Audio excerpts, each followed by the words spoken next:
Assalamualaikum warahmatullahi wabarakatuh. Kami dari kelompok 2 akan mempresentasikan artikel jurnal pada subbab blockchain business process pada sistem informasi akuntansi yang berjudul The First Mile Problem Driving an Industrious Domain for Auditing in Blockchain-Based Business Processes by Michael Weiss and Glenn L. Gray.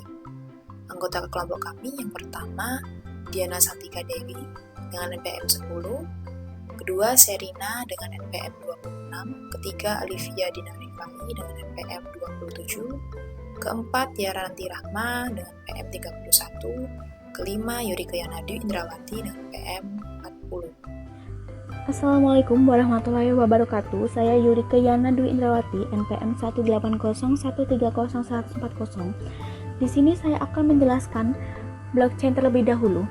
Blockchain adalah salah satu teknologi yang paling banyak menarik investasi pada saat ini. Blockchain global diperkirakan akan mencapai 169,50 miliar US dollar pada tahun 2025 dengan CAGR 83,8% selama periode perkiraan dari 2018 hingga 2025. Selanjutnya, faktor utama yang berkontribusi pada pertumbuhan pasar yaitu investasi yang tumbuh dalam pendanaan modal ventura, teknologi blockchain dan adopsi teknologi blockchain dalam manajemen retail dan rantai pasokan. Blockchain merupakan pendorong utama revolusi industri 4.0. Apakah hal tersebut akan menghasilkan peran sentral yang sama untuk profesi audit? Dan jika demikian, mengapa dan untuk mengaudit apa? Faktor kunci dalam menciptakan permintaan untuk audit adalah apakah transaksi yang mendasari dicatat di database blockchain adalah digital asli atau hanya mewakili peristiwa fisik yang sebenarnya.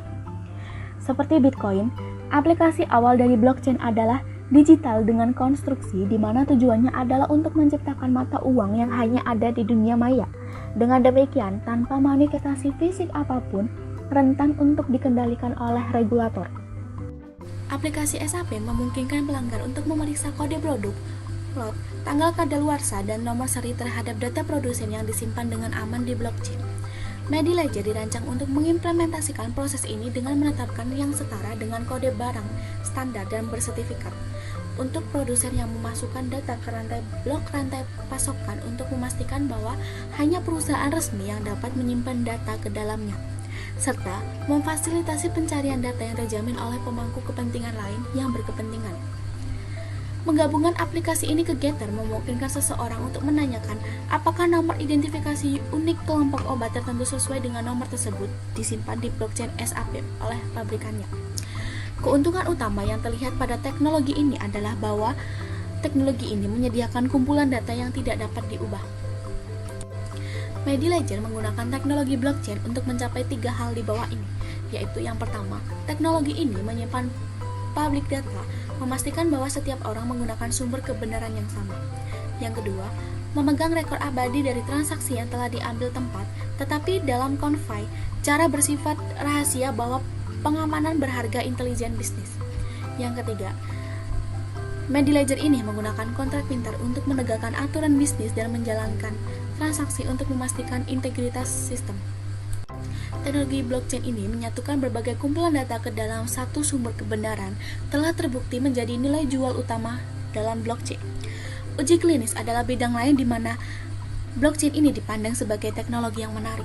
Uji coba sering melibatkan banyak pusat dengan berbeda papan review kelembagaan dan sumber data yang membuatnya DeFi kultus untuk menangani data dan persetujuan oleh CEO kesehatan. Dengan demikian, blockchain dapat memperbaikinya dengan menyediakan sumber kebenaran bersama daripada sekumpulan sumber kebenaran individu. Dan banyak orang mencoba mendamaikan perbedaan, mengizinkan semua aktor dalam uji coba untuk berbagai informasi yang sama melalui blockchain. Apakah blockchain selalu menjadi solusi tepat? Blockchain pada awalnya dikembangkan untuk dunia tanpa kepercayaan. Jika ada kepercayaan yang cukup, maka biaya tambahan untuk menggunakan blockchain menjadi tidak diperlukan. Berbagai efek sering digabungkan tanpa ada upaya untuk menjelaskan aspek mana yang merupakan kunci menyangkut aplikasi blockchain. Dengan adanya blockchain, analisis 5 kekuatan Porter tidak akan dicabut. Hal ini memiliki arti bahwa pemasok dan kekuatan pembeli akan terus membentuk sifat rantai pasokan.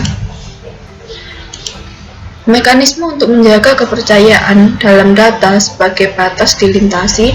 Cara tradisional untuk melakukannya adalah dengan mengandalkan pihak ketiga yang dipercaya oleh semua pihak. Di sisi lain, penyerahan data ke pihak lain mempersulit banyak pihak untuk terus menambah dan mengakses data, serta dapat memperlambat proses dan meningkatkan biaya dengan mengenakan biaya untuk peran pihak ketiga. Secara lebih umum, semua kondisi ini, baik secara individu atau kombinasi, memiliki solusi konteks khusus yang tidak mengharuskan penggunaan blockchain. Misalnya, integrasi horizontal atau vertikal menyelesaikan banyak dari masalah ini dengan menghadirkan lebih banyak rantai nilai di bawah satu payung perusahaan, meskipun dengan biaya yang besar.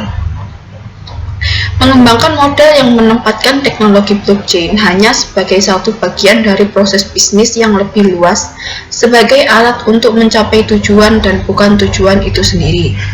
Hal itu memungkinkan untuk memahami dengan tepat kapan blockchain menambah nilai, kapan itu tidak cukup dengan sendirinya, dan peran apa yang dapat dimainkan auditor dalam memastikan bahwa tujuan proses bisnis ditindaklanjuti oleh penggunaan aplikasi blockchain.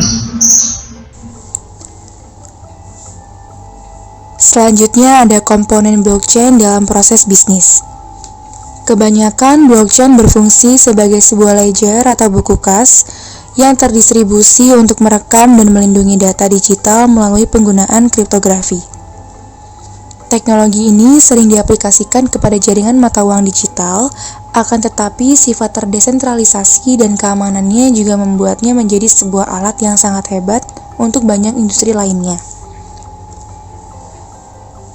Jaringan bisnis di dalam sistem blockchain ini dibentuk secara kriptografi sehingga ia mampu untuk menentukan kebenaran transaksi yang bersangkutan, dan transaksi yang tercatat di dalam sistem blockchain ini dianggap final dan tidak bisa diubah.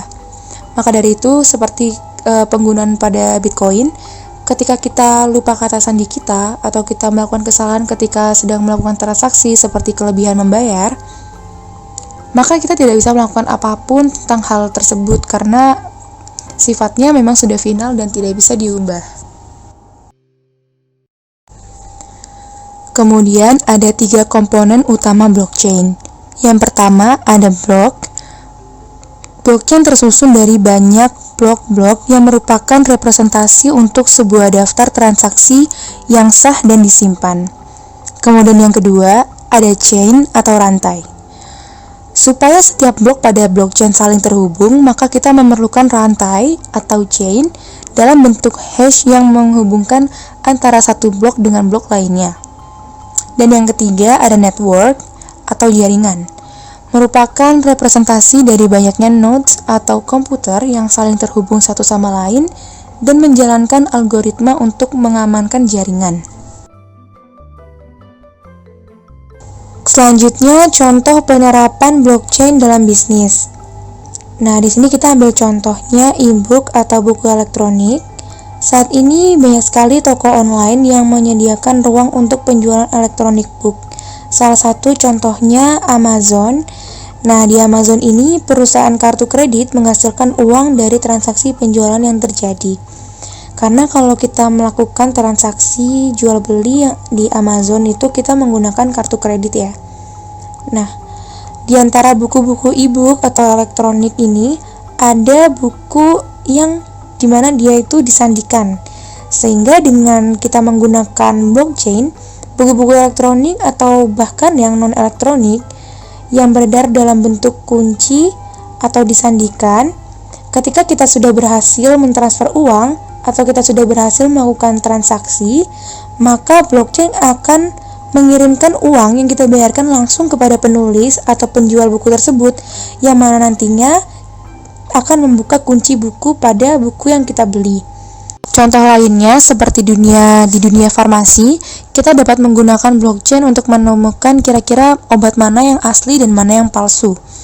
Nah, pengaplikasian ini sudah dilakukan oleh Drug Supply Chain Security Act atau DSCSA di USA dan juga Global Traceability Standard for Healthcare atau GTSH dibuat untuk melindungi konsumen dari obat yang palsu. Nama saya Alivia Dina Rifai, NPM 180 130 127. Di sini saya akan menjelaskan tentang kasus bisnis untuk blockchain. Melihat konteks bisnis aplikasi blockchain menimbulkan beberapa pertanyaan yang sering terabaikan. Pertanyaan yang paling penting yaitu apakah blockchain diperlukan? Lalu, apakah buku besar terdistribusi diperlukan? Ataukah akan berbentuk lain seperti database dengan tujuan yang sama namun biayanya lebih rendah? Lalu, manakah yang lebih penting, pendistribusian buku besar atau hanya buku besar? Aplikasi blockchain terpadu diperlukan jika semua pengguna setuju untuk menggunakannya. Sebagian literatur mengasumsikan bahwa memiliki buku besar terdistribusi dalam aplikasi akan secara otomatis memiliki kesepakatan kepada pengguna secara universal. Terdapat literatur yang mengatakan bahwa memiliki buku besar yang didistribusikan dengan semua informasi yang aman dan terlihat dengan jelas akan lebih baik daripada mencoba untuk menyampaikan faktur dan otorisasi khusus yang tertulis. Mengapa blockchain? Karena blockchain dapat memudahkan. Misalnya, jika ada pertanyaan, bisakah melacak data pemasok menggunakan database relasional? Jawabannya bisa. Jika data yang digunakan kurang dari 50.000 SKU atau stock keeping unit. Namun, jika datanya lebih dari 50.000 SKU, lebih baik menggunakan blockchain. Lalu, jika ada pertanyaan bagaimana pemasok menggunakan data produk mereka, jawabannya terdapat kombinasi cara. Namun, hal yang dapat dilakukan adalah membuatnya dengan sangat ramah pengguna dan rendah biaya. Jadi, ini berkisar dari sesuatu yang sederhana seperti petani menggunakan perangkat pintar dan menangkap informasi tentang apa yang mereka panen dan tanggal panen mereka. Kasus bisnis Cook Country dan Kenya. Cook Country melakukan uji coba menempatkan pendaftaran tanah di blockchain. Program ini kemudian diberhentikan karena banyak pembeli dan penjual tidak memasukkan datanya ke dalam blockchain, karena tidak ada insentif antara pembeli dan penjual untuk menyetujui menggunakan platform blockchain. Begitu juga dengan Kenya. Kenya juga bereksperimen dengan menggunakan pendaftaran tanah berbasis blockchain. Baik Kenya dan Cook Country seharusnya sebelum akta kepemilikan didaftarkan pada blockchain, seseorang harus mencatat secara fisik dan lokasi dan dimensi tanah dan memverifikasi kepemilikan sebenarnya. Namun, Cook Country dan Kenya tidak melakukan itu. Dalam kasus Cook Country dan Kenya merupakan masalah yang sangat nyata dari para pebisnis yang bersekongkol dengan politisi korup dan otoritas lainnya, karena orang kuat secara tidak benar dapat mengeklaim tanah orang lain. Aplikasi blockchain dapat memberikan rasa aman yang palsu. Dengan kata lain, auditor masih harus mengamati inventaris fisik dengan atau tanpa adanya blockchain. Perkenalkan, saya Diana Santika Dewi dengan PM 18013010010. Saya akan memaparkan materi pembuatan digital twin menggunakan studi kasus blockchain dalam dunia seni. First Mile Problem atau FMP adalah memastikan bahwa apa yang disimpan di file buku besar terdistribusi oleh blockchain sesuai dengan apa yang terjadi di lapisan transaksi, jika barangnya fisik, dan mungkin untuk mengidentifikasi mereka secara unik melalui digital twin. Jadi first mile problem ini istilah yang digunakan dalam manajemen rantai supply dan perencanaan transportasi untuk menggambarkan pergerakan orang dan barang dari pusat transportasi ke tujuan akhir. Tujuan maksudnya tujuan konsumen. Nah, sedangkan digital twin ini replika digital dari entitas fisik yang hidup atau tidak hidup. Jadi mengacu pada proses, orang, tempat, sistem, dan perangkat yang dapat digunakan untuk berbagai keperluan. Teknologi digital twin ini menekankan hubungan antara model fisik dan model virtual. Kemudian yang dibuat dengan menghasilkan data nyata dengan menggunakan sensor. Nah, di sini kami telah mengilustrasikan Pembuatan digital twin ini menggunakan studi kasus blockchain pada dunia seni, seperti ada beberapa domain startup seperti verisart.com, mecenas.co, tapi kita lebih fokus pada blockchainartcollective.com atau BAC. Berikut ini hasil wawancara seorang reporter program PBS Newhart, Miles Orburn. Beliau telah mewawancarai seorang pendiri dari perusahaan kolektif seni blockchain, Bapak Jackie O'Neill, pada 11 September 2019. Bahwasanya beliau telah menciptakan ekonomi baru dengan membantu seniman dalam karya seni mereka dengan sebuah sistem, yaitu seperti chip ID frekuensi yang menyimpan informasi tentang karya, judul, tanggal, media, daerah, wilayah, dan asal, sehingga dapat mengidentifikasi secara unik, yaitu dapat membuktikan secara asli.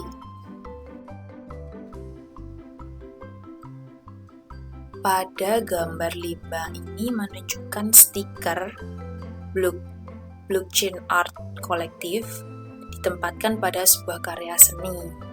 Jadi stiker ini mirip dengan hologram yang digunakan untuk meyakinkan konsumen bahwa mereka membeli barang atau produk non palsu, jadi tidak palsu, dengan adanya kode chip seperti gambar berikut. Berikutnya gambar 6. Ini mengilustrasikan penggunaan untuk membuat rekaman sebuah karya seni pada buku besar blockchain. Jadi ada 3 komponen, yaitu yang pertama objek, identitas fisik yang aman, dan identitas digital yang aman, di mana kunci agar sistem ini berfungsi yaitu untuk memastikan bahwa karya seni diidentifikasi dengan benar saat pertama kali direkam di blockchain, dan tingkat kesulitan dari langkah tersebut tergantung apakah asli dan dapat diautentifikasi sebagai bagian dari seni.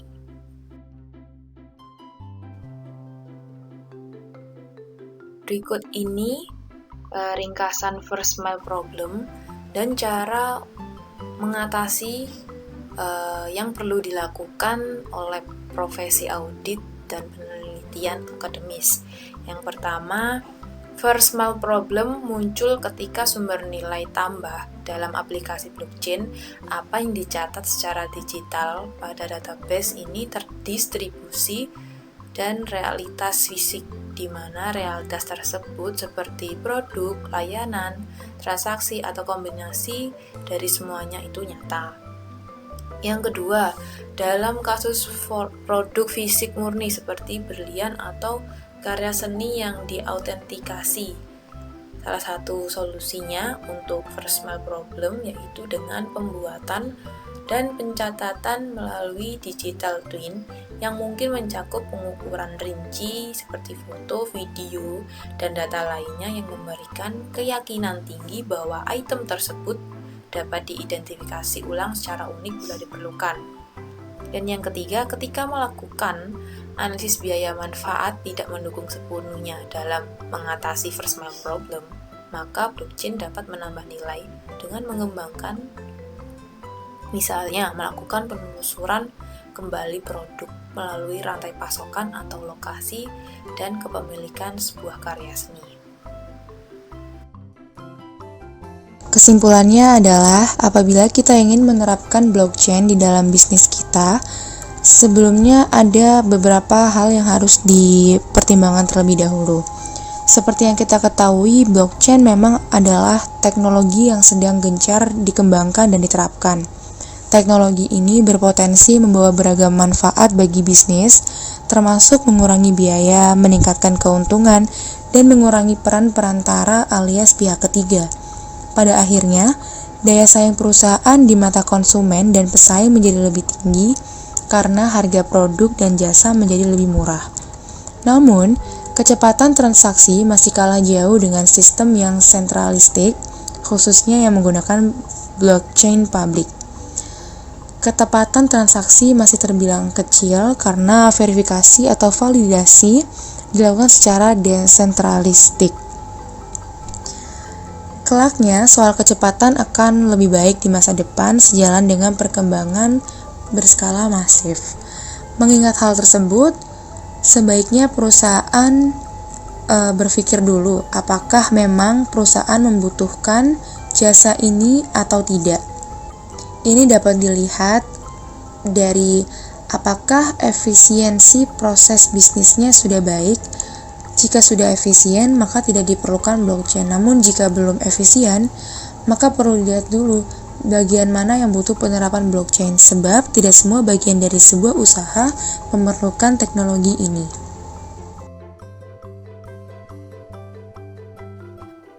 Sekian presentasi dari kelompok kami.